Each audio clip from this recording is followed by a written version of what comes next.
Adik lang. Adik ko. Dear Eric, Adik eh. hindi na naman ako nakakatulog ng maayos. Hindi ko alam kung meron sa bahay na to. O kasama. Ewan. Ganito pwesto. Sige, let's start ito. Kumentay ka, scary mo. Mabango ba? Mabaho. Daddy,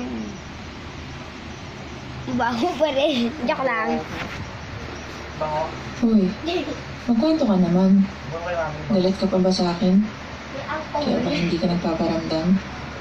amoy bulak na tae. Ang tagal ko nang hindi naririnig yung boses mo. Inulit ka naman. Sinabi na yun eh. Matagal ko na yun. oh, yung kanina, na pwesto Ano nyo. sa mga nangyari? Daddy, Ano? Namiss na kita.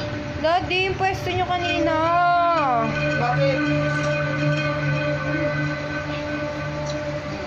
Love. Ay, Anong gagawin ko?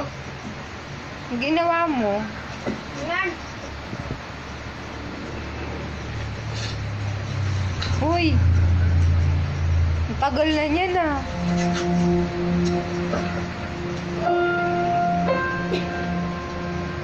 Parang ako ko eh. Wala lang ako eh. Away mo na eh.